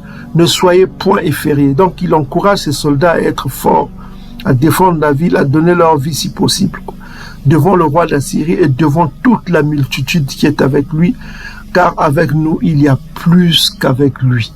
Donc, il dit qu'avec nous, il y a plus qu'avec lui. Avec lui est un bras de chair. Avec nous, Tata Nzambi, notre Tout-Puissant, qui nous aidera et qui combattra pour nous. Donc, il a une révélation. Il sait que tout ce qu'il fait lui réussit. Parce que pourquoi? Parce qu'il garde les commandements de Tata Nzambi, comme on l'a vu tout à l'heure. Et il dit que Tata Nzambi nous aidera dans cette bataille. Il est sûr, ok? Il est sûr que Tata Nzambi ne l'abandonnera pas parce qu'il garde les commandements. Donc, l'équation est simple. C'est une mathématique spirituelle. Voilà quoi. Quiconque garde les commandements est protégé. Si tu gardes les commandements, tu seras protégé. C'est comme ça. C'est la loi divine. C'est comme ça. C'est l'équation divine. Quiconque garde les commandements, quiconque demeure dans la maison Congo, bénéficiera de l'assistance de Congo. Ok? Maintenant, il dit à ses soldats, n'ayez pas peur. Parce que lui, il a le bras de chair. Mais nous avons Tata Nzambi, le Tout-Puissant de l'univers, qui combattra pour nous à travers l'archange Congo, qui est son exécuteur. Ok? Donc, on va voir au verset 9. Il dit quoi? Après cela, Sennacherib, roi d'Assyrie, envoya ses serviteurs à Salama pendant... Voilà quoi. Mais on va aller rapidement pour ne pas trop perdre de temps. Vous pouvez lire la suite chez vous. Hein? On va aller au verset 21. On va aller au verset 20. Ok, au verset 20. Le roi Kesaïa, Ézéchias, Kesaïa, et le prophète Nabi, Isaïa, Esaïe, fils d'Amoth, se mirent à prier. Donc, il se mit à prier. Il voit que la bataille va être difficile. Il se mit à prier, à se juger et crièrent au ciel. Donc, Kesaïa, qui est un homme juste, va prier avec le prophète Esaïe, Nabi Isaïa. Ils vont prier à Tata Nzambi, le Dieu Tout-Puissant. Ils vont prier au Dieu Tout-Puissant, le Dieu puissant. Souvenez-vous, on vous a dit, tournez-vous vers Tata Nzambi et il vous sauvera. Ils vont se tourner vers qui? Vers Tata Nzambi. Écoutez, alors Tata Nzambi, ça c'est le Dieu Tout-Puissant, le Père suprême, envoya un ange, cet ange-là, c'est l'archange Congo qui va intervenir. Parce que souvenez-vous, ça sera comme au temps de Massa, les jours de Madian. C'est ce que les prophéties disent en ce qui concerne cet enfant qui est né. On voit que cet enfant va bénéficier quoi? De la force de Tata Nzambi, de la majesté de son nom, qui est l'archange Congo. Alors Tata Nzambi va envoyer son ange, l'archange Congo, qui va agir. Voilà. Tata Nzambi envoya un ange, l'archange Congo, qui va faire quoi? Qui extermina dans le camp du roi d'Assyrie tous les vaillants hommes. Donc tous les hommes qui étaient forts parmi et les princes et les chefs, l'archange Congo les tua et le roi fut confus. Il retourna dans son palais, il entra dans la maison de son Dieu. Et là, ceux qui étaient sortis de ses entrailles le firent tomber par l'épée. Donc il fut tué par ses propres hommes parce qu'il a failli à sa mission. Il n'a pas pu atteindre un petit royaume de Yaoundé, Bakongo. Il n'a pas pu conquérir Yaoundé. Pourquoi l'archange Congo est intervenu? Tata Nzambi a envoyé l'archange Congo. Donc vous voyez ici, nous avons l'intervention de l'archange Congo. Et c'est ce que Mika a dit. Michel avait dit que cet enfant agira avec la force de Tata Nzambi et la majesté de son nom qui n'est qu'autre que l'archange Congo. Donc on voit que déjà ici, Ézéchias coche. Il vient de cocher ce que Mika a annoncé, Michel a annoncé à propos de cet enfant qui est né. On voit qu'on parle de qui? De Ézéchias. Ok? on voit que l'archange Congo a agi. Et qu'est-ce qui est passé? On dit que ainsi, Tatanzambi sauva Ézéchias et les habitants de Salama de la main de Sanhécrib, roi de la Syrie, et de la main de tous. Et il les protégea contre ceux qui les entouraient. Donc il a continué à protéger le royaume de Ézéchias. Protéger veut dire quoi? C'est sauver. Donc on voit qu'il y a eu le salut. Beaucoup de gens apportèrent à Salama des offrandes à l'Éternel et les riches présents à Ézéchias. Le roi de Yaoundé fut lors élevé aux yeux de toutes les nations. Donc c'est pourquoi on voit que cet événement-là est allé parmi les Ngoï. Donc on voit que sa réputation s'est étendue, comme Michel avait dit, parmi les Ngoï, parce que les Ngoï commençaient à porter des offrandes à Tatanzambi et les richesses et les présents à ce roi-là, Ézéchias, roi de Yaoundé, qui fut élevé. Donc on voit, il fut élevé aux yeux de toutes les nations. C'est ce que Michel avait annoncé. Donc il coche encore un autre point. Il sera glorifié jusqu'aux extrémités de la terre. Donc on voit qu'on ne parle pas de Jésus ici. Jésus n'a rien à voir. Et si vous allez ce récit-là, vous regardez dans les commentaires bibliques, on vous dira que c'est Jésus. C'est Jésus, Jésus, Jésus. On voit que c'est Ézéchias qui cause le point. On voit que il a été glorifié, Ézéchias, parmi les Ngoï. C'est écrit ici dans 2 Chroniques chapitre 32, verset 23.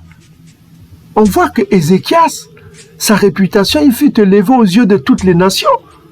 Sa réputation est allée partout.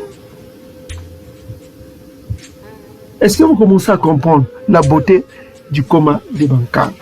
Donc on voit qu'on ne parle pas du Jésus et de mythes romains.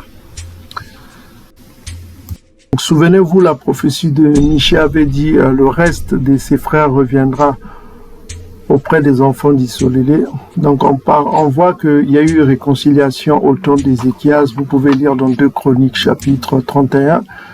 On peut voir ici, si vous lisez un peu tout, hein, on va lire juste au verset 6. Vous pouvez lire chez vous 2 Chroniques chapitre 31. Vous voyez que la paix est venue, même la paix que Ézéchias a répandu jusqu'au royaume du Nord aussi. On voit que de même les enfants d'Isolélé et de Yaoundé, on voit la réconciliation. Contrairement avec son père, il y avait une séparation entre les Yaoundé et les autres Bantous.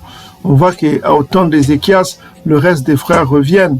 De même que les enfants de Yaoundé qui demeuraient dans la ville de Yaoundé donnèrent la dîme de gros, même bétail, dîme sainte consacrée à Tatanzambi, dont on fit plusieurs tas. Donc, si vous lisez bien 2 Chroniques 31, vous voyez que on voit que dans 2 Chroniques chapitre 31 que vous pouvez lire chez vous, pour éviter que la vidéo s'étende, on voit que il était un réformateur, il a mis fin à l'idolâtrie. Hein. Il a mis fin à l'idolâtrie.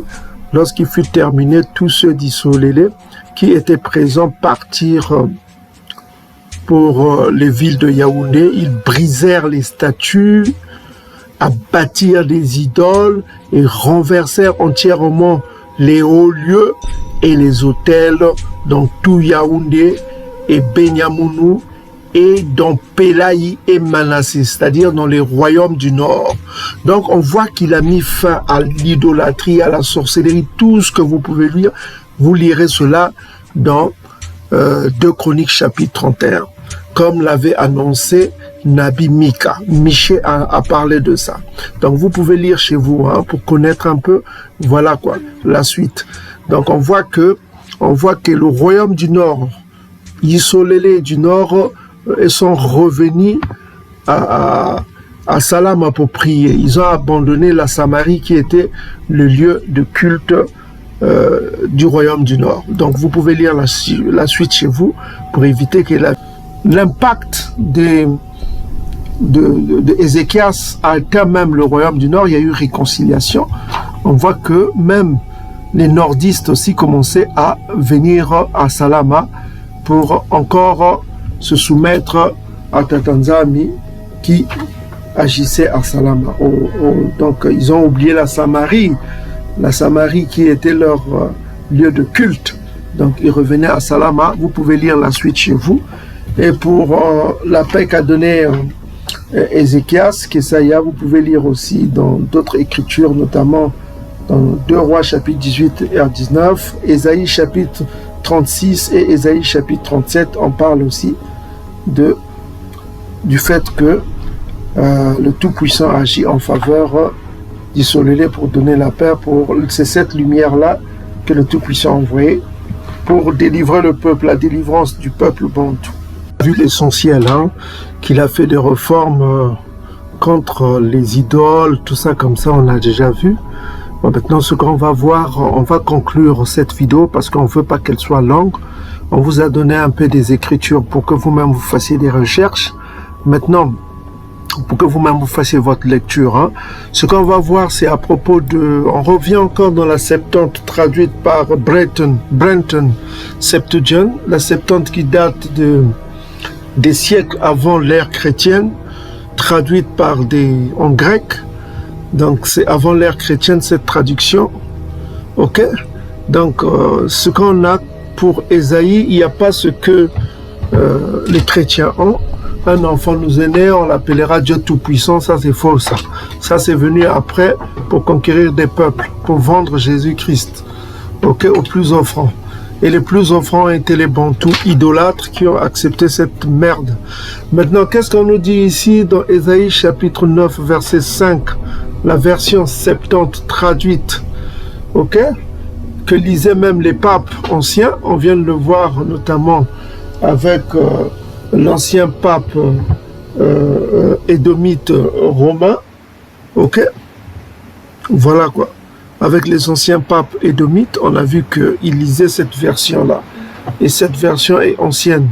Donc on dit quoi ici? Un enfant nous est né, un fils nous est donné, dont la domination repose sur son épaule. Son nom est appelé messager du grand conseil, car j'apporterai la paix au prince et la santé pour lui. Donc on va voir, est-ce que le Tout-Puissant a apporté au prince la paix pendant son règne? Est-ce qu'il y a eu la paix pendant son règne dans son royaume? Est-ce que Tatanzam lui a donné la santé? Donc on va voir d'abord sur la paix et on va vous terminer pour la santé. Est-ce que Ézéchias, qu'on vient d'identifier, est-ce qu'il a bénéficié de la santé divine?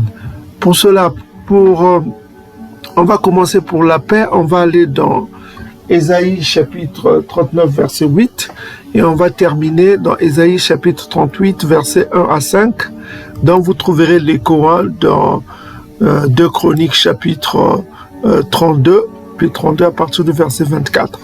Ok, donc on va aller voir dans Ésaïe chapitre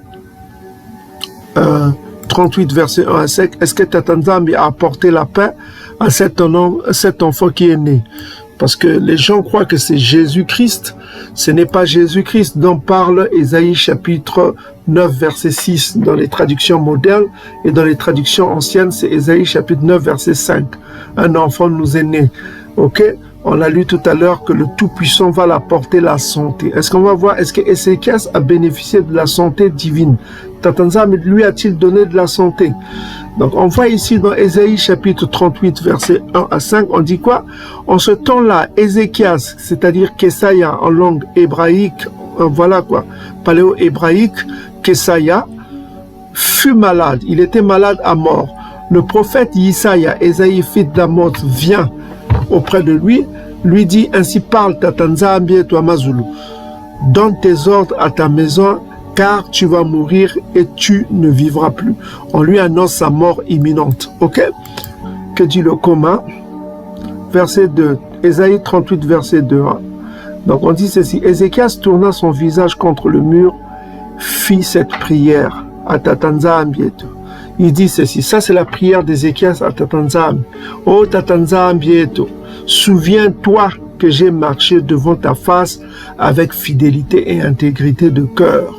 Donc il rappelle à Tatanzambi sa justice, c'est-à-dire qu'il a été un tsiadi, ok? Il a été un tsiadi, il était juste, il était un tsiadi, il avait de la compassion et il a suivi les commandements de Tatanzambi. Voilà, il rappelle à Tatanzambi ce qu'il a été. Oh Tatanzambi Eto, souviens-toi que j'ai marché devant ta face avec fidélité et intégrité de cœur. J'ai fait ce qui est bien à tes yeux. Et Ézéchias répondit d'abondantes larmes. Donc, il a beaucoup pleuré, quoi. Il a beaucoup pleuré parce qu'il était condamné à mourir à cause de sa maladie. Maintenant, voilà quoi. Verset 4. Puis la parole de Tatanzambi fut adressée à Isaïe, Ésaïe, en ces mots. Va, dis à Ézéchias, Kesaïa, va, dis à Kesaïa, Ézéchias. Ainsi parle Tatanzambi et Amazulu, le Tout-Puissant de Doda, ton Père. J'ai entendu ta prière. Vous voyez, c'est-à-dire que ça rejoint, c'est-à-dire Proverbe chapitre 28, verset 9. C'est-à-dire, si tu es fidèle à Tatanzambi, si tu ne résistes pas à sa parole, si tu respectes ses commandements, Tatanzambi se souviendra de toi dans toutes circonstances. C'est la preuve ici. Regardez, hein? Kesaïa va recevoir une bénédiction, le Beluka. Voilà. Donc, parole de Tatanzambi à Isaïa, va, dis à Kesaïa, Ézéchias, ainsi parle Tatanzambi à Mazulu, le Tout-Puissant de Doda, ton Père. J'ai entendu ta prière. Donc, il a entendu la prière de Kesaïa, puisque Kesaïa était un tzad et il respectait le commandement de Massa. J'ai vu tes larmes. Voici, j'ajouterai à tes jours 15 années. Ok? Donc, voilà. Et verset 6, je te délivrerai, toi, de cette ville, de la main du roi d'Assyrie, et je protégerai cette ville. Ça, on a déjà vu que Tatanzambi a protégé la ville à travers l'archange Congo. Il a envoyé. Donc, on voit que ici, on me prouve encore que c'est de Ézéchias dont on parle, puisqu'il bénéficie d'une santé, on lui donne la santé. Hein? Comme l'a prophétisé Ésaïe chapitre 9, verset 6 dans les versions modernes, verset 5 dans les versions anciennes qui parlent que car j'apporterai la paix au prince et la santé pour lui. Il a reçu la santé. Tatanzambi a ajouté à Ézéchias qui était gravement malade 15 à ses 15 années de plus. Donc il a bénéficié de 15 ans de plus, voilà, de vie supplémentaire. Donc on peut s'arrêter là. Donc Ésaïe chapitre 9 verset 6 dans les versions modernes est fausse. Prince de paix, Dieu tout-puissant, tous ces ajouts-là ont été mis en guillemets. Allez voir la Bible Top qui vous renseigne. Pourquoi on a mis en guillemets? C'est parce que c'est faux. Ça a été ajouté. Et les versions anciennes traduisent notamment la Septante qui date de l'an avant l'ère chrétienne. Avant l'ère chrétienne, ça date des siècles avant l'ère chrétienne, a montré que on ne parlait pas de ce qu'on nous montre aujourd'hui. On nous parle plutôt d'un enfant qui est né, dont le Tout-Puissant apportera la paix et la santé. Confirmer que c'est de lui dont on parle dans Ésaïe chapitre 9, verset 6. Dans les versions modernes, dans les versions passées, notamment la Septante qui date avant l'ère chrétienne, c'est Ésaïe chapitre 9, verset 5. Donc on va conclure avec Ézéchias qui confirme que c'est lui l'enfant qui est né. Donc Ésaïe chapitre 39 verset 8, ainsi parle Ézéchias. Ézéchias répondit à Nabi Isaïa, Ésaïe quoi, dans vos Bibles, la parole de Tatanzambi que tu as prononcée. Donc c'est-à-dire que en ce qui lui concerne quoi, la prophétie de Ésaïe chapitre 9, voilà quoi. Donc, ce que Ésaïe avait prononcé en ce qui lui concerne est bonne, dit Ézéchias. Car, ajouta-t-il quoi? Ajouta Ézéchias, il y aura paix et sécurité pendant ma vie. Point. Donc, Ézéchias lui-même a conclu que c'est lui dont on parle dans Ésaïe chapitre 9, verset 5, dans les versions Septante antiques. Et Ésaïe chapitre 9 verset 6 dans les versions falsifiées du christianisme édomite, on a vu que c'était falsifié par le christianisme édomite. parce que ça ne ressemble pas à la Septante. Ok? Donc, Beluka, à tous ceux qui aiment la parole de Tata Nzambi, nous avons encore coupé court au christianisme édomite qui n'est qu'un mensonge.